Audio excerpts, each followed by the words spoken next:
New developments after a car plows through a construction zone, killing 6 on the Beltway. What we're learning about a second vehicle that may have been involved. Maryland's proposed marijuana regulations could have unintended consequences. So as it stands right now, the existing hemp industry will completely be gutted. The longtime legal businesses afraid they'll be forced out. Dozens of donations, thousands of dollars to the Mosby Legal Defense Fund. Why the donors were kept secret as FOX45 News pushes for answers. Questions raised over whether the state should take over struggling city schools. FOX45 News Project Baltimore investigates similar takeovers in other states and if that improved student outcomes. A suspended Baltimore police officer arrested. The charges she faces and why City State's Attorney Ivan Bates is sharing frustration with the department. Live from WBFF in Baltimore, this is Fox 45 News at 10. An investigation is underway into today's deadly construction zone accident on the Beltway. Maryland State Police believe a second car is involved. Police say 6 workers were killed when a car drove into a work zone in Woodlawn and overturned. The Beltway was closed for hours between Security Boulevard and Windsor Mill Road in Baltimore County. You can see the backups here, but all lanes have since been reopened. Good evening, I'm Kai Jackson. And I'm Maxine Stryker. Mary Bubala has the night off. Fox 45's Keith Daniels has been live on the scene all afternoon for us. He spoke with state police this evening and joins us now live with the latest on the investigation tonight. Keith? Well, Maxine, Maryland State Police are working this one. They got the call just before 1 o'clock today and tonight. The investigation into a deadly crash. On a bridge above the Baltimore Beltway, Derek Diggs positioned himself. After a walk from a nearby business, Diggs stood and watched, looking at the deadly scene below. Upset, you know. Feeling for the victims' families. Yeah, because they supposed to be on their way home from work or whatever, and then they find out they get killed out here in an accident. It's wild, man. 6 contract workers for the Maryland Department of Transportation killed. Maryland State Police say it happened after a fatal crash in a work zone along Interstate 695 between Security Boulevard and Liberty Road. Investigators say a car entered the work zone in between Jersey walls, struck the construction workers, and overturned. This is a tragic work zone incident that we have never seen before. This is a catastrophic incident where 6 lives were taken. State police now saying there might be a second vehicle involved in the deadly crash. The driver of that vehicle stopped north of the incident and is working with our crash team investigators. The crash closed the Beltway in both directions, snarling traffic along the interstate and surrounding roadways. Drivers along Windsor Mill bumper to bumper in their vehicles, coping with the backup.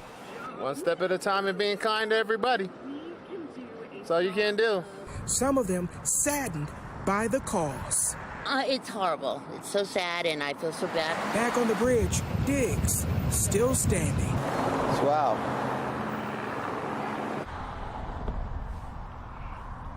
Well, state police say the driver of that car was taken to shock trauma. Her condition tonight, unknown. Meanwhile, state police have not released the names of those victims. They say they're still trying to make contact with some next of kin. We're live now in Pikesville. Keith Daniels, Fox 45 News.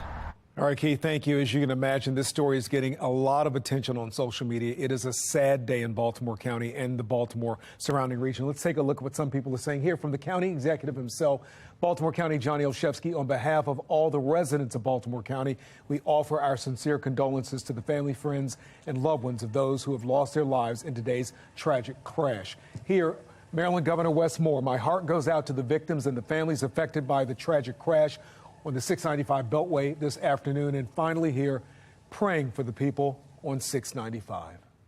Well, work zone deaths in Maryland are exceedingly rare. According to the most recent data, today's 6 deaths is equal to the total from 2016 through 2020. Going through the 10 years of data, Maryland has not seen more than 4 road workers killed in a single year. In 3 of the 10 years provided, 0 people were killed while working on a roadway.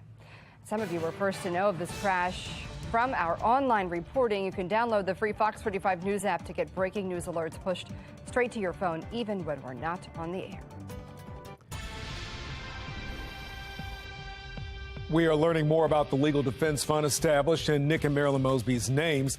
The Board of Ethics for Baltimore City released a list of donations one day after it said the city council president was in compliance with its orders regarding his ethics violations connected to the fund.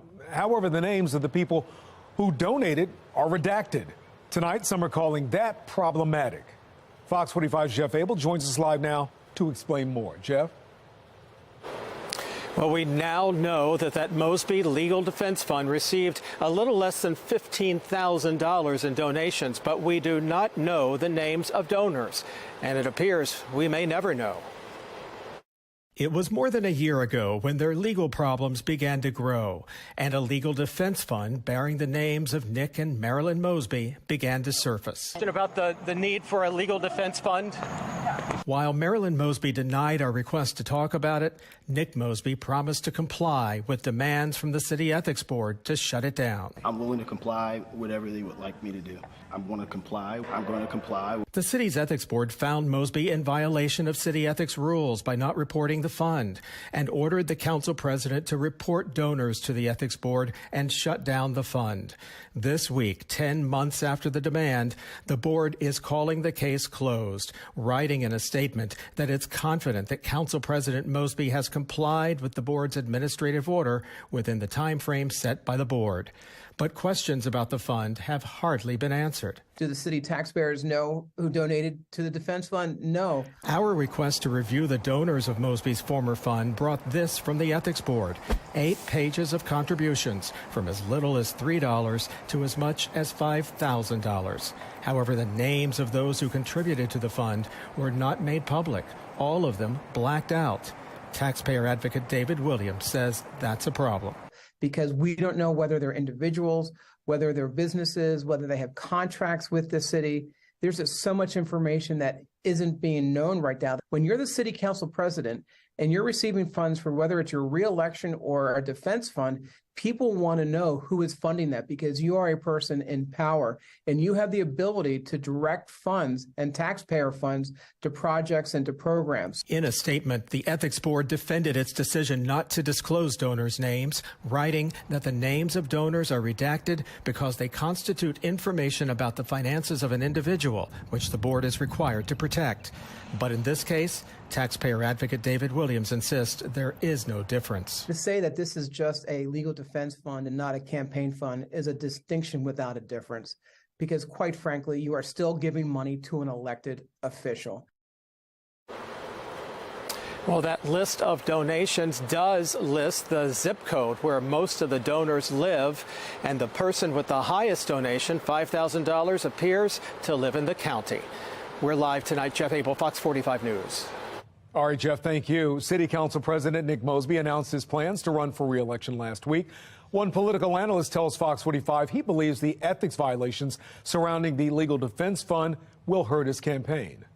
When voters hear about candidates with ethical issues, it drives the candidate down in polling, because people like to vote for someone they feel is honest and with a lot of integrity.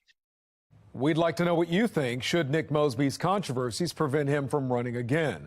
The poll just opened. So far, 90% of those who voted say yes. Head to foxbaltimore.com/vote to weigh in.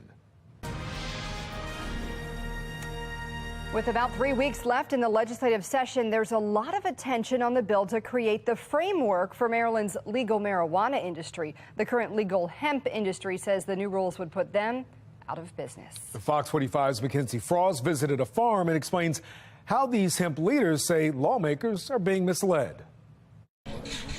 So this is obviously dried. Hemp product on full display inside this warehouse at a hemp farm. Each bud is business, but that business could be at risk. Inside of this massive bill, there's a few lines in there that threaten to upend the entirety of the hemp industry. Nicholas Patrick, standing in a barren hemp field now ahead of the growing season, got into the industry after going through chemo in 2012 and saw the benefits of the plant. I started using CBD flower and smoking CBD flower to help me when I was going through a lot of this stuff. With $8,000 he and his wife saved up, he opened Embrace CBD Wellness, selling CBD and other hemp-derived products like oils and Delta-8, which uses a less potent strain of THC than what you think of with the traditional marijuana. As lawmakers in Annapolis hash out the details of a legal pot industry for adults in time for the July 1st deadline approved by voters in November, they have 90 days essentially to set up a $2 billion industry. There's language in the massive bill also targeting hemp. That THC milligram cap will make it so that the only product that we will be able to sell would be a CBD isolate product. Lawmakers are looking to cap the THC levels in these products that Patrick says is a way for state government to push regulations on a market that had been unregulated for years. We've been asking since 2018 for the Department of Agriculture to step in and regulate hemp products. They've decided not to do so, which has led to a very large unregulated industry.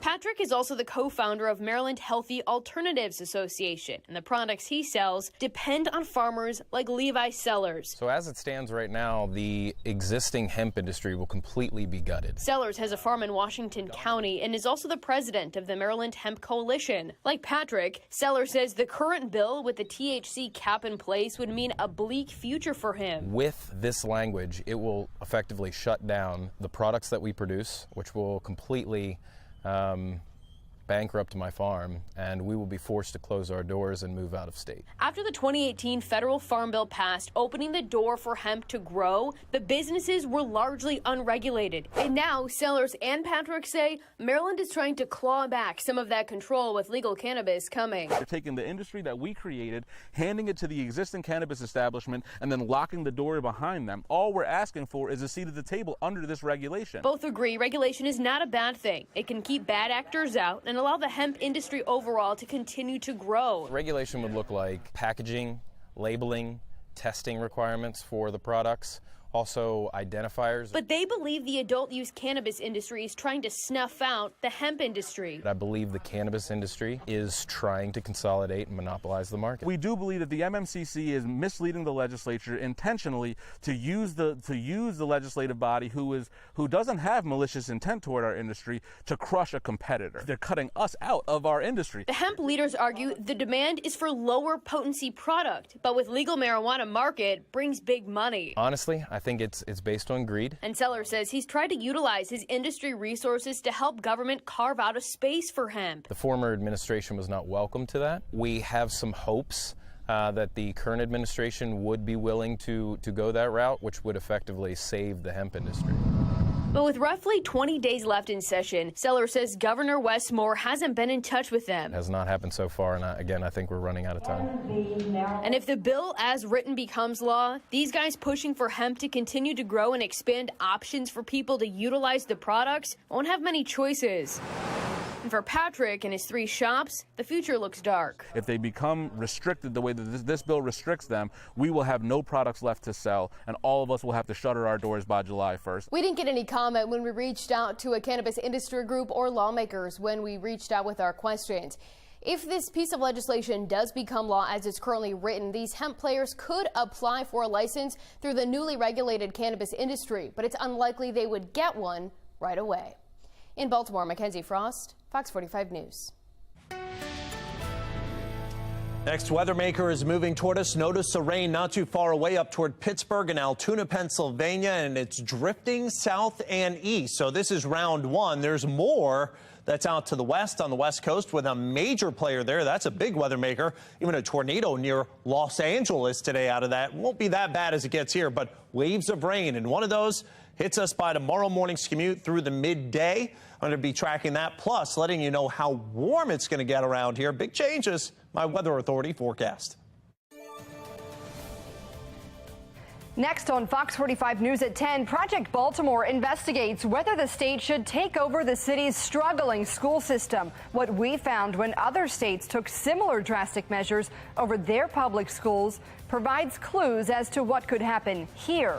And the drama continues for another day. No indictments against former President Donald Trump, but several major developments in multiple investigations. And at 10:30, City State's Attorney Ivan Bates voices frustration with police, the 3 high-profile incidents that has him sounding off.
Baltimore City Public Schools is one of the lowest performing large school systems in the country, raising questions over whether the state should intervene. But do state takeovers work? Project Baltimore's Chris Papps looked into what happened when other states took control of failing schools. Based on what you know, do you believe Baltimore City schools to be academically bankrupt?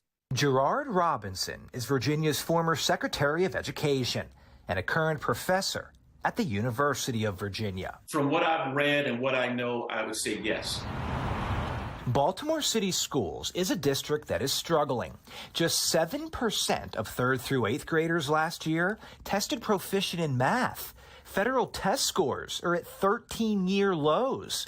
The current 4-year graduation rate of 68.7% is a 9-year low, and it could get worse. State data shows that just 56% of students in the class of 2025 are on track to graduate in 4 years. So I think under circumstances like that, I would say that's academic bankruptcy. Academic bankruptcy, according to Robinson, is a term that was used in the 1990s when America saw a slew of large city school districts taken over by their state governments. Boston, Detroit, Philadelphia, St. Louis, Chicago, New York City, and Cleveland all saw their school systems taken over. School takeovers, according to Robinson, can inject new ideas into a troubled district, which can help with curriculum and budgets. But do they work? Project Baltimore looked at Detroit, a city facing similar financial and academic challenges to Baltimore. Detroit public schools were placed under control of an emergency manager for 17 years, from 1999 to 2016. So was the takeover successful? This report, published in 2019, says no. The report found startling mismanagement by state managers, including an estimated $610 million in wasteful spending and a failure to address plummeting student achievement and enrollment. According to the report, test scores continue to lag behind state averages in almost every category. By 2013, only 4% of 4th grade students were proficient in math, and only 7% were proficient in reading. So there was a whole takeover theme in the 1990s. What happened in Detroit is similar to other cities, according to a group called the Intercultural Development Research Association, which studied large city takeovers in 2020. They found, overall, takeovers cause political turmoil and tend to destabilize districts, which can lead to teacher and staff turnover. For these reasons and others, Robinson says large school city takeovers over the last 20 years fell out of favor. There's a new superintendent that is now in place. That is, until last week, when the Texas Education Agency took over the Houston Independent School District, the state's largest system. These are schools that have been underfunded by our state for many, many years. The TEA plans to replace Houston's elected school board with state-appointed managers who will have the power to hire and fire the superintendent. They will also control the budget, policies, school closures, and curriculum. Texas has done this before, taking control of the Beaumont Independent School District in 2014. In that case, student achievement did not improve, but the financial condition of the district did, according to the Houston Chronicle. When you have 10 students out of almost 300 passing a state math examination, that is not acceptable. The idea of a school takeover has been discussed in Maryland, but not recently.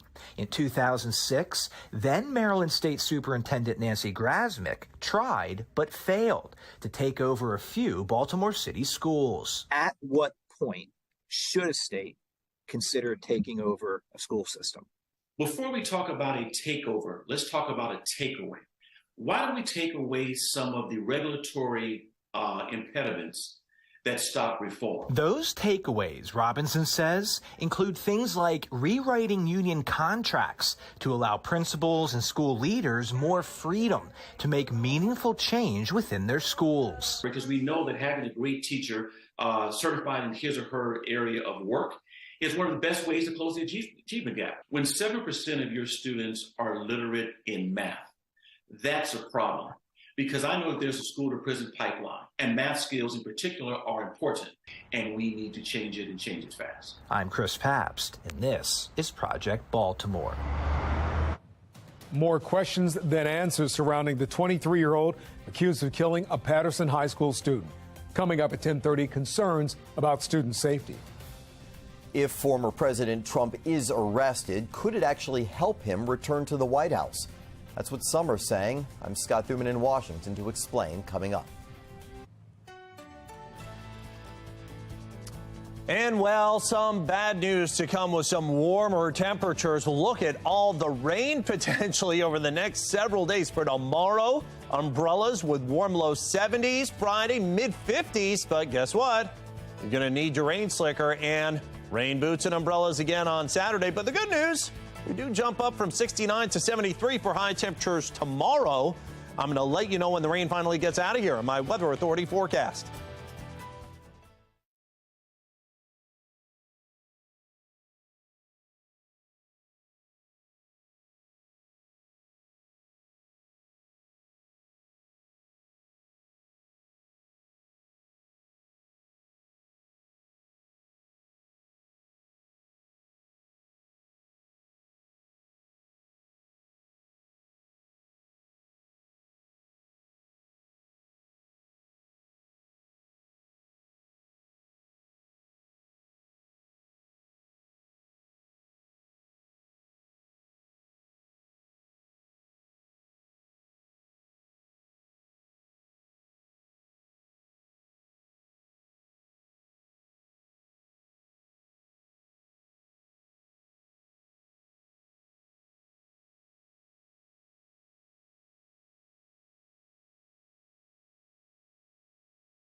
Well, another day has come and gone, and still no indictment of Donald Trump, despite the former president's prediction it would happen on Tuesday. And new tonight, multiple reports say that his own lawyer will have to testify in the separate classified documents probe. The political and legal world is watching closely to see how this may fall out. Sinclair's chief political correspondent Scott Thuman has the latest. Former President Trump continuing his assault on his accusers, unleashing a barrage of emails attacking Manhattan District Attorney Alvin Bragg. As Trump's longtime defenders chime in too, Senator Rand Paul tweeting, "A Trump indictment would be a disgusting abuse of power.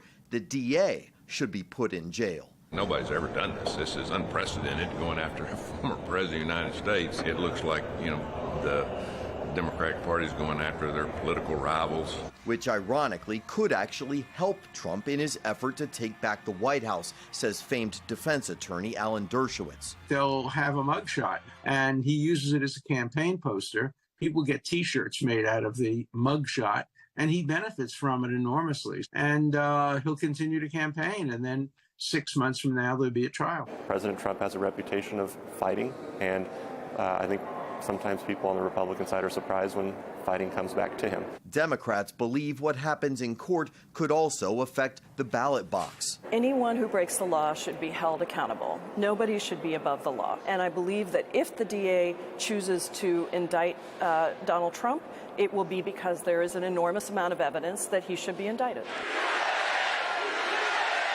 And is the fervor that once filled stadiums and elevated a first-time politician to the country's highest office lacking? The losses, impeachments, and investigations taking a toll. He cannot get people out there. I mean, that's the one thing that's been amazing the last couple of days. You got like 4 people in front of Trump Tower and like 5 in front of Mar-a-Lago. The next true test of Trump's support will come in Waco, Texas on Saturday, when he holds his first rally since predicting his arrest. On Capitol Hill, I'm Scott Thuman. A suspended Baltimore police officer arrested, the charges she faces, and why City State's Attorney Ivan Bates is frustrated with the department. And take a look at this. A car drives into the Inner Harbor today. What we know about the incident and how the driver was saved.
We're following 3 big stories at 10:30. A car goes into the Inner Harbor, what we know about the incident, and the message one resident has for a Good Samaritan who jumped in.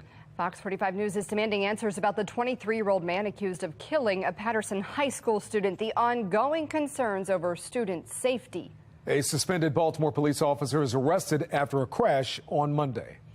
And we begin there. Police say that officer had drugs in her car at the time of the crash and was illegally carrying a loaded firearm. Now, this is the 3rd Baltimore police officer to make headlines for criminal charges in less than a week. Fox 45's Alexa Ashwell explains. A big question, why this officer was suspended in the first place. A police source telling Fox 45 News she was caught drinking while on duty. BPD would not confirm this information, but this is the latest officer to now face criminal charges in a city she swore to protect and serve. An illegally possessed handgun drugs, and an attempt to get rid of the incriminating evidence, all outlined in these charging documents in the case against Baltimore police officer Unique Shepard. On March 20th, while suspended of her police powers from the Baltimore Police Department, investigators say Shepard was involved in a car accident at this intersection of West Pratt and Mount Streets in Baltimore. According to court documents, in Shepard's car, a responding sergeant found a white plastic bag containing various suspected edible cannabis treats and 2 grinders with suspected cannabis residue. And on her person, a Glock 43 handgun loaded with 6 9mm live rounds. Investigators detailing Shepard's departmental firearm was taken from her when she got suspended, and she did not have a carry permit. Shepard was arrested and is now facing 2 gun charges. As for the drugs and paraphernalia, court documents read Officer Shepard signaled to her girlfriend by nodding to the vehicle, and that's when the girlfriend removed the items and then fled the scene. These allegations and these indictments are unacceptable for anyone in our city, but especially for law enforcement officers. It was less than a week ago that Baltimore City State's Attorney Ivan Bates announced criminal indictments against 2 other Baltimore police officers. Sergeant Larry Worsley for an assault at a bar in the city earlier this month, where investigators say he assaulted a woman and pulled out a gun, and Officer Walter Wilson, who is accused of sexual misconduct against another BPD officer while on duty back in October 2021. It was then Bates expressed his frustration, saying this is about rebuilding the public's trust in a city's long-strained relationship between police and the public. You're seeing them working hard, seeing what they're doing on body camera, and then it's alleged that you see these types of actions by a few. I'm angry. This, yet another example. According to a BPD spokesperson, Officer Shepard's police powers have been suspended, but she's still working and getting paid. The department has not yet confirmed why she was originally suspended, but confirmed that happened about 4 months ago. Alexa Ashwell, Fox 45 News. Baltimore's homicide count is down by 1 after police say a deadly shooting last month was justified. They say 42-year-old Joseph Garrison was shot when he was trying to rob a legal gun owner. Police saying the man had a right to defend himself against Garrison. Republicans say cases like this are why they are against Senate Bill 1, which restricts where legal gun owners can bring their firearms. They say the way the bill is written means people who defend themselves with a gun could become criminals.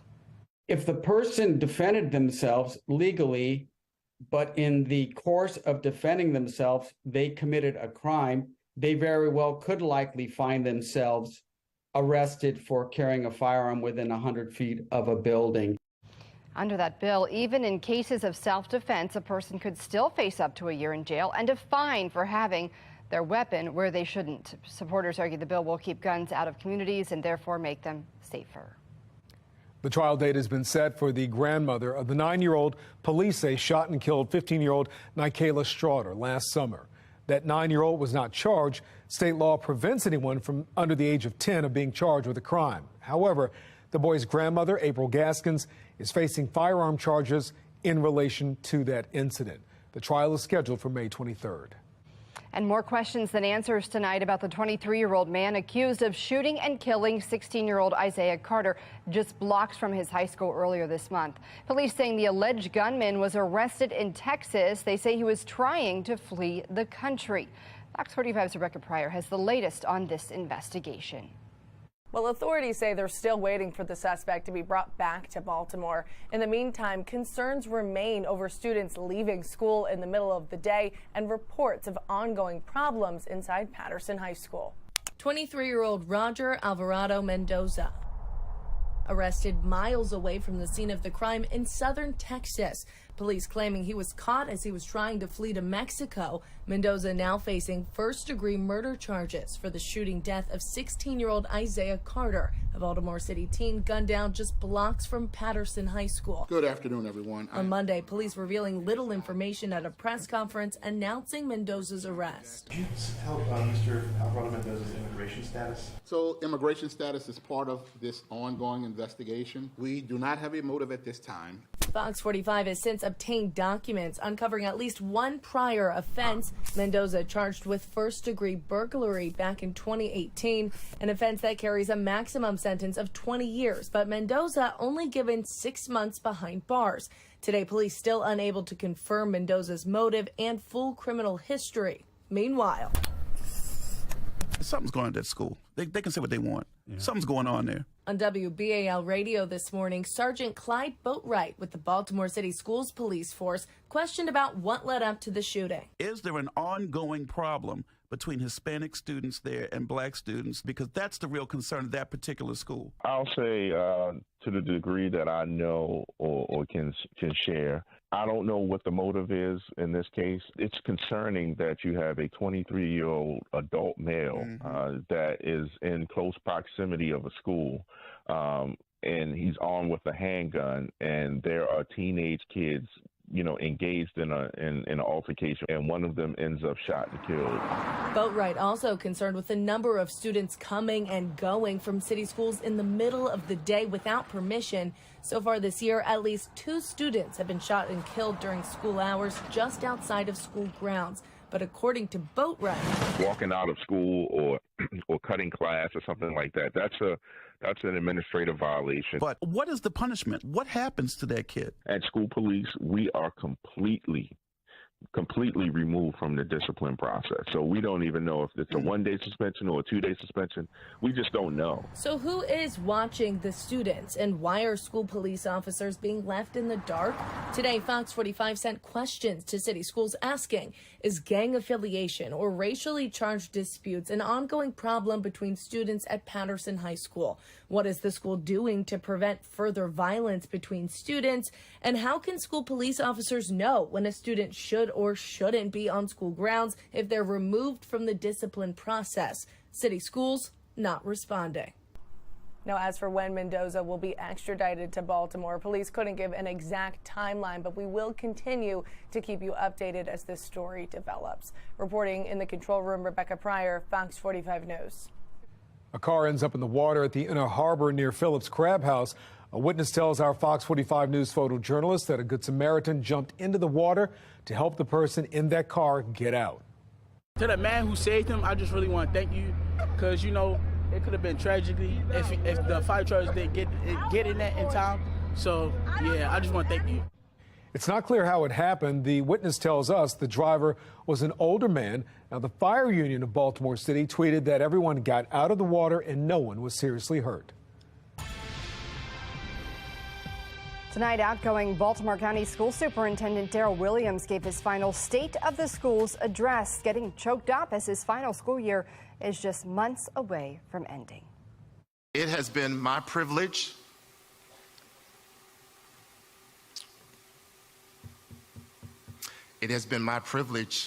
and honor to serve as the superintendent of this system.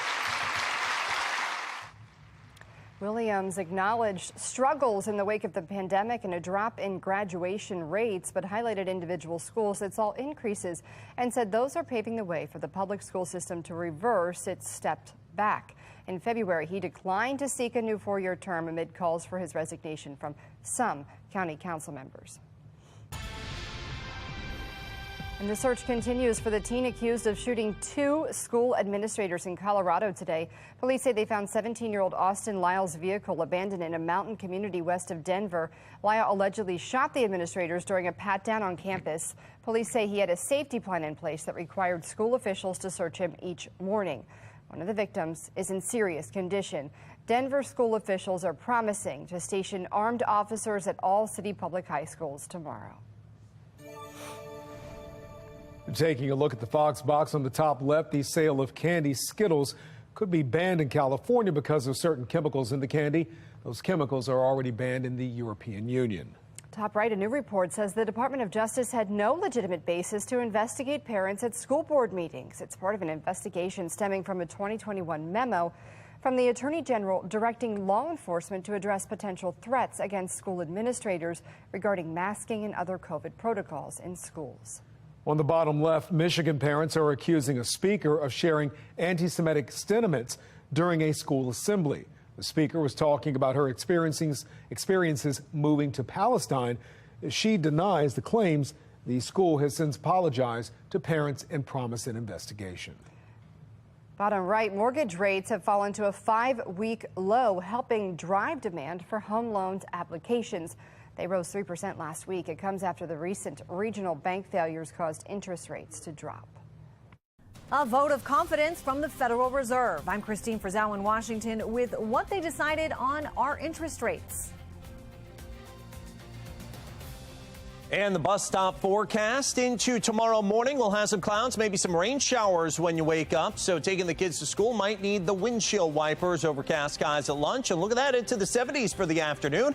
I'm going to let you know how long the warmer temperatures last and how much more rain you're going to have to get through into the weekend in my Weather Authority forecast.